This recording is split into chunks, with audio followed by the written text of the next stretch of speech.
నమస్తే, welcome to Aadya media. నేను మీ స్వర్ణ. ప్రస్తుతం మనతో పాటు ఉన్నారు సీనియర్ జర్నలిస్ట్, సినీ పరిశోధకులు ఇమ్మంది రామారావు గారు. నమస్తే అండి రామారావు గారు. నమస్తే. రామారావు గారు, పార్లమెంట్ భవనం చూస్తున్నట్లయితే కళ్ళు చెదిరిపోయేలా కనిపిస్తున్నాయి.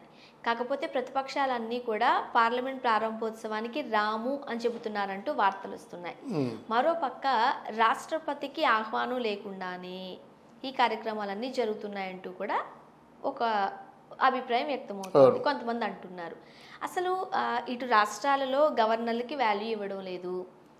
ఓకే, అక్కడ మనం చూసినట్లయితే రాష్ట్రపతికి దక్కాల్సిన గౌరవం దక్కట్లేదు. ఈ విమర్శలు ఉన్నాయి. ఏం చెప్తారు మీరు? ఇక్కడ బీజేపీ పార్టీలో మోదీది అంతా మొనోపలి అయిపోయిందండి. అంటే మొనోపలి అంటే నిరంకుశత్వం. ఆయన మనసులో ఏముంటే అదే చేస్తాడు. ఆయన దృష్టిలో ఎవరు మన రాష్ట్రపతి పెద్ద విలువైన వ్యక్తిగా కనపడటం లేదు. రాష్ట్రపతి అంటే రాజు అనుకోవటం లేదు. రాష్ట్రపతి అంటే ఆయన నియమించినటువంటి ఒక సేవకుడు రబ్బర్ స్టాంప్ అనుకుంటున్నాడు. అలాగే బిహేవ్ చేస్తున్నాడు. అంతకుముందు రాష్ట్రపతిగా ఉన్నటువంటి రామ్నాథ్ కోవింద్ కూడా కొన్ని మానసికంగా బాధలు పడినటువంటి సందర్భాలు ఉన్నాయి.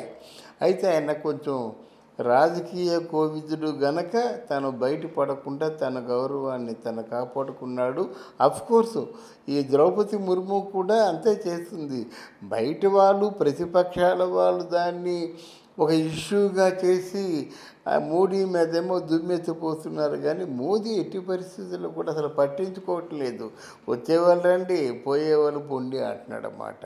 అంటే కొంతమంది ఎలాగంటున్నారంటే అప్పుడు ఇందిరాగాంధీ ఎలాగైతే ఎమర్జెన్సీ రోజుల్లో అంటే పార్టీల మీద, పార్టీల్లో ఉన్న పేరున్న వ్యక్తుల మీద, పార్టీని నడిపిస్తున్న వ్యక్తుల మీద, సీనియర్స్ మీద అంటే కేసులు వేసి మొరార్జీ దేశాయ్ లాంటి వాళ్ళని, ఇలాంటి పెద్ద పెద్దలను కూడా జైల్లో పెట్టింది ఎమర్జెన్సీ టైంలో. ఇప్పుడు అదే కార్యక్రమాలు చేపడుతున్నారు మన మోదీ గారు, అమిత్ షా గారు అన్నమాట. అమిత్ షా గారు, మోడీ గారు శరీరాలు వేరైనా ఒకటే కదా. వాడిని అరెస్ట్ చేయమంటే అరెస్ట్ చేయడమే, అంతకంటే ఏముంది. ఇప్పుడు అమిత్ షా ఏమనుకుంటే జరిగిపోతుంది. ఇండియాలో దీనికి ఏమి మిగతా ప్రోటోకాల్స్, న్యాయం, ధర్మం, చట్టం ఇవన్నీ తీసి పక్కన పెడతాం. జరిగితే జరగవచ్చు, జరగకపోవచ్చు, కానీ మొత్తానికి అరెస్టులు మాత్రం జరిగిపోతున్నాయి. అది ముఖ్యంగా ఒక దళితుల్ని లేకపోతే ఒక దళితురాలని తీసుకొచ్చి రాష్ట్రపతి స్థానంలో కూర్చోబెట్టి వాళ్ళని అదే ఉద్దేశంతో కాస్త చిన్న చూపు చూస్తున్నారు అని చాలా మంది రాష్ట్రాలలోని నేతలు ఆరోపిస్తున్నారు. మీకు చూస్తున్న రాజకీయ సమీకరణాలను మీరు చూస్తూ ఉన్నట్లయితే ఏమనిపిస్తుంది? లేదమ్మా, ఎందుకంటే దళితురాల్ని రాష్ట్రపతిగా పెట్టడం అన్నది అది స్ట్రాటజీ, రాజకీయంలో ఒక అంతర్భాగం. మేము మా భారతదేశానికి రాజుగా నియమించుకున్నది దళిత మహిళని. అంబేద్కర్ కలగన్నటువంటి అదే కదా. దళితులు సామ్రాజ్యం అధిష్ఠించాలి. దళితుడికి సామ్రాజ్య పరిపాలనా విధానం అది పూర్తిగా అనుకూలంగా మారాలి. అదే నా స్వప్నం అన్నాడు. దళితుడిని రాజుగా చూడాలి. చూస్తున్నారు కదా, అలా చూస్తున్నారని చెప్పడం కోసం చేసే ప్రయత్నం. కానీ మిగతా ఏర్పాట్లో ఆ దళితుడు అయినటువంటి ద్రౌపది ముర్ము ఇలా చేయండి, ఇలా చేయండి అని చెప్పడానికి ఏమి లేదు. కానీ మన రాజ్యాంగంలో ఏముందంటే అత్యవసర పరిస్థితులలో చట్టముల జారీ అని ఉంది. అంటే ఏంటి, పరిపాలనలో కూడా రాష్ట్రపతి ఇంటర్ఫియర్ అవ్వచ్చు. ఎప్పుడు అత్యవసర పరిస్థితుల్లో రాష్ట్రపతి ఏమి చెప్తే చేయాలి. అదే కదా మనకి రాష్ట్రపతి పాలన. అవును, అదే అందువలన అత్యవసర పరిస్థితుల్లో చట్టములు జారీ అంటే ఆ చట్టం లేదు, ఏమీ లేదు. అమ్మ నువ్వు చక్క హాయిగా బంగ్లాలు ఇచ్చాము, ఎక్కడ కావాల్సి అక్కడ నీకు రాష్ట్రపతి బంగ్లా ఉంటుంది, వెళ్ళు హ్యాపీగా రెస్ట్ తీసుకో. కానీ పరిపాలన ఈ తలకాయ నొప్పులంతా నీకెందుకంటూ వాళ్ళు పూర్తిగా మధ్యం అంటే తెర వెనక్కి తోసేస్తున్నారమ్మా. అది తెర ముందుకి రావాలి. ఆ తెర ముందుకి వచ్చే ప్రయత్నం ఆ రోజుల్లో నీలం సంజీవ్ రెడ్డి, జైల్ సింగ్ చేశారన్నమాట. ఇందిరాగాంధీ లాంటి వ్యక్తినే కూడా ఎదురు తిరిగారు. ఏమిటి నువ్వు మాట్లాడుతున్నారు, నేను రాజుని, నా ఆదేశాలు చెల్లాలి అని మనకి సంజీవ్ రెడ్డి గారు అన్నారు, జైల్ సింగ్ అన్నాడు. అది అందువల్ల ఈ వీళ్ళ తాలూకు పరిపాలనలో వాళ్ళకి ఎవరు రాకూడదు. ముఖ్యంగా రాజకీయాలలో అత్యంత ప్రతిభావంతుల్ని, రాజకీయ ముఖ చిత్రాలను మార్చగలిగే వ్యక్తులను, రాజకీయ వ్యూహాలలో ఆరితేరిన వాళ్ళని కొన్ని ప్రభుత్వాలు కొన్ని హయాంలలో తెర వెనుక దాచే ప్రయత్నం చేస్తున్నారు, తెర చాటుకు ఉంచేస్తున్నారు. ఆ ప్రయత్నంలో భాగంగానే ఉప రాష్ట్రపతి అనే పదవిని వెంకయ్యనాయుడు గారికి ఇచ్చి మూలను కూర్చోబెట్టారు. అలానే ఇప్పుడు ఉన్న రాష్ట్రపతులను కూడా ఒక అలంకరణగా మాత్రమే వాళ్ళకి పదవులను ఇచ్చి పక్కన కూర్చోబెడుతున్నారనే ఒక పెద్ద విమర్శ ఉంది. ఏమంటారు? మీరు చెప్పింది 100కి 100 పాళ్ళు కరెక్టే. మంచి ప్రతిభావంతుడైనటువంటి వెంకయ్య నాయుడిని ఏ రాష్ట్రపతిగా ఎందుకు చేయలేదు?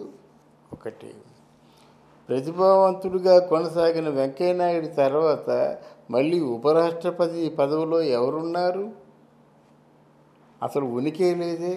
ఒకటి, అక్కడ మోదీ గారు అమిత్ షా గారు ఏం చేస్తున్నారు, రాష్ట్రాల్లో ఉండే నాయకులు మిగతా నాయకులను అలాగే కేసులు పెట్టేసి జైల్లో పెట్టేసి అసలు ప్రశ్నించకుండా చేసేస్తున్నారు.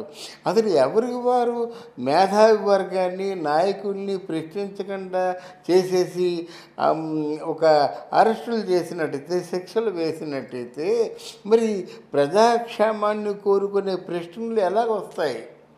ఆ ప్రశ్నలు లేకపోతే ప్రజా సంక్షేమం కోసం పరిపాలకులు ఏమి చేస్తారు? ఇది కావాలని అడిగేవాళ్ళు కావాలా? అలా అడిగేవాళ్ళు ఉన్నట్టయితే వాళ్ళు మూసేసుకున్నట్టయితే మరి ఇంకెవరు ఉంటారు? అందరూ భయపడిపోతారు అన్నమాట. అంటే రాజకీయం అంటే నిరంకుశత్వం కాదు, రాజకీయం అంటే ప్రశ్నలు వేయడం కాదు, రాజకీయం అంటే హింసని సృష్టించడం కోసం కాదు. అలాగైతే గాంధీజీ అహింసని ఎందుకంటాడు? మీరు హింస పెడుతున్నారు.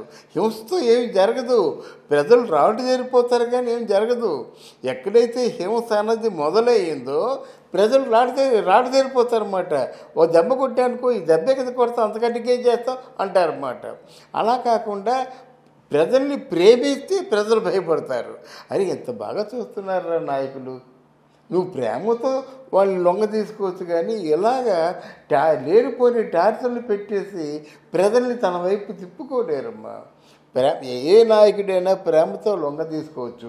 అలా కాబట్టి జవహర్లాల్ నెహ్రూ ఎప్పటి వరకు గుర్తున్నాడు. నవంబర్ 14 వస్తే పిల్లలు జెండాలు పట్టుకొని తిరుగుతారు. ఎందుకు? ప్రేమ. దేశవ్యాప్తంగా ఉన్న పిల్లలందరినీ కూడా ఏకం చేశాడు. అలాగే టీచర్స్ డే వచ్చినట్టయితే సర్వేపల్లి రాధాకృష్ణ సెప్టెంబర్ 5 ఆయన చేస్తాడు. ఇలాగా దేశంలో ఉన్నటువంటి పౌరులందరినీ ఏకం చేసేటువంటి గుణాలు వాళ్ళు ఉన్నాయి. ఒక అబ్దుల్ కలాం ఇలాంటి వాళ్ళని చూసుకున్నట్లయితే మనకు ఒకసారి ఒళ్ళంతా పొలకరిస్తుంది అన్నమాట. కానీ మీరు ఎలా ఎవరిని పడితే వాళ్ళని అరెస్ట్ చేసేసి మీరు మోనోపొలీ చేసేసి నిరంకుశత్వంతో రాష్ట్రపతి రావాల్సిన అవసరం లేదు, మేమే ఓపెన్ చేస్తూ ఉన్నట్టయితే అది చరిత్రకి వ్యతిరేకం.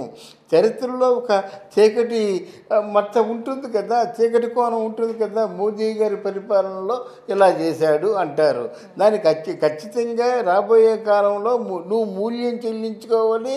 నీ మోదీ గారు అనేటువంటి జీవిత చరిత్రలో ఒక మాయని మరగ్గా మిగిలిపోతుందని నిర్మొహమాటంగా చెప్పగలుగుతున్నాను. Thank you so much. Thank you.